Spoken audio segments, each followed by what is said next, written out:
Intrigued but at the same time confused by the 7th chord?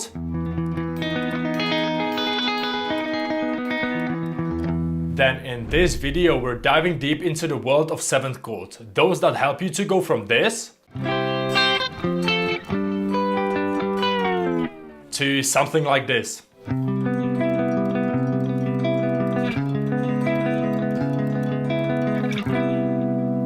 And for those who are new here, my name is Lucas and I help guitar players to get over that intermediate rut to finally get their playing where it deserves to be after all those years. And let's now get straight to the video. Let's start at the very beginning. In the world of music, 7th chords are like the mysterious characters in your favorite movie. They add layers, emotion and tension. Simply put, a 7th chord is a triad with an extra note added. So if we're in a C major, C, D, E, F, G, A, B, you play one note and skip the note after, and again play the note after that. So you always play every other note. So we play C, skip D, play E, skip F, play G, skip A, and play B. So as mentioned, it's a triad. That includes root note, major 3rd, 5th with an extra major 7 interval. As we go through, you'll learn about the different types of 7th chords, such as major, minor, dominant or half diminished. Each has its own character and a mode it's derived from.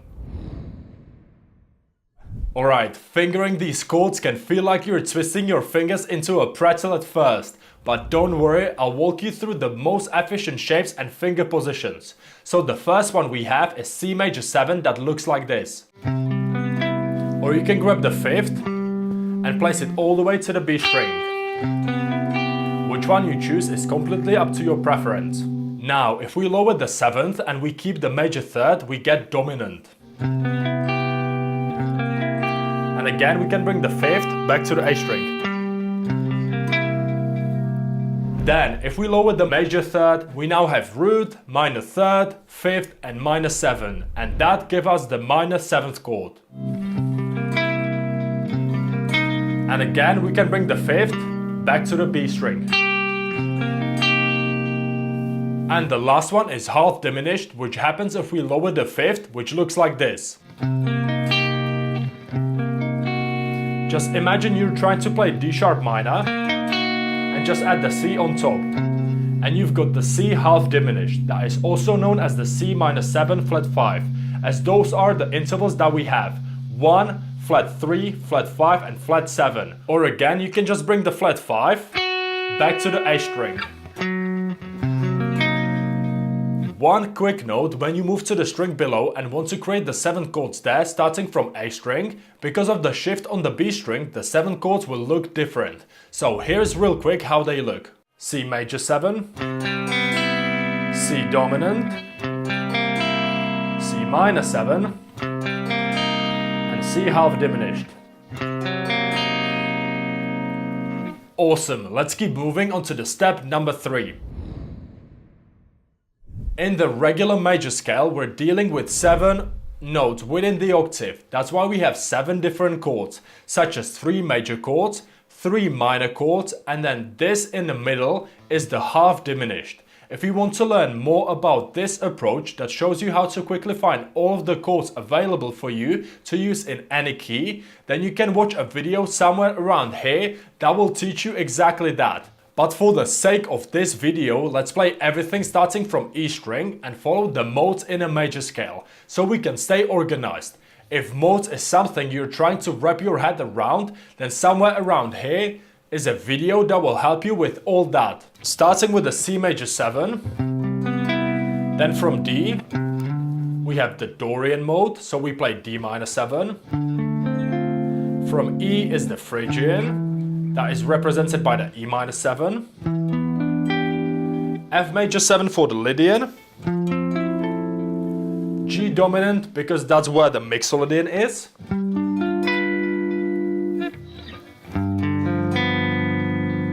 Then A minor 7 for the Aeolian mode.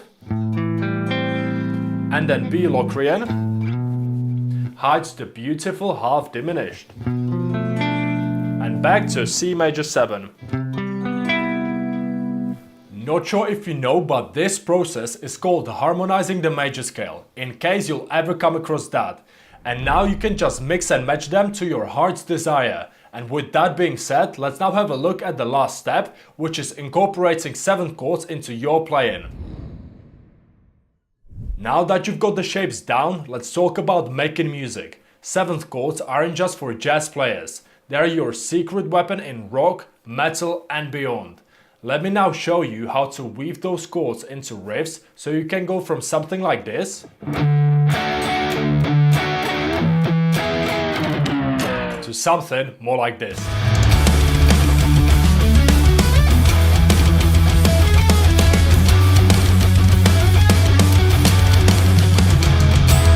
Okay, so first thing first, you don't want to overdo it and have every single one of your chords as a 7th chord. That's why instead of the regular D major, E major and F sharp minor, we'll be using D major 7, E major and F sharp minor flat 6. So starting with a D major 7, then we can highlight these chords intervals: root, major 3rd, 5th, major 7 and the octave.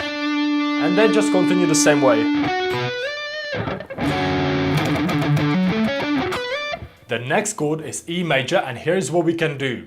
Strum the chord and then just play around with the main intervals: root, octave, major 3rd, 4th, major 3rd, octave, and then just land on the 6th. And then we have the F sharp minor flat 6. We start on the root note, going to the minor 7, sliding to the octave, and descend with a C sharp minor arpeggio, which gives us the 9th, minor 7, and the 5th in F sharp minor context. And closing with the chord signature interval, the flat 6th, and the octave, which is the root note.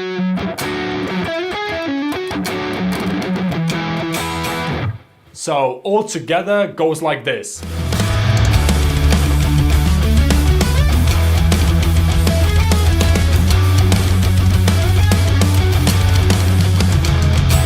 As you could see, sometimes I've added a straight up 7th chord, sometimes a regular triad chord, or just included those 7th intervals inside a melody. So make sure to experiment with them, make them your own, and most importantly, have fun with it. And there it is, everything you need to start your adventure with the 7 chords. Thank you so much for being here and supporting this channel by watching these videos.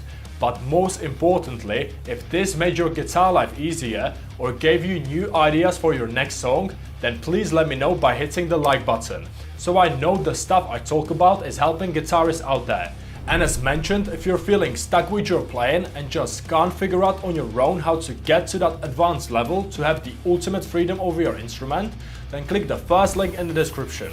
Don't worry, there is no webinar, free training, none of that. It's just a video of me telling you how I can help you to get there. In full transparency, it is a website designed to sell you something. I'm not going to pretend it's not. You don't have to click it. I really don't mind if you do click it or not. But if you feel like you had enough of being stuck with your playing, then feel free to check it out. Apart from that, thank you so much for being here and supporting this channel. Keep shredding, and I'll see you in the next video.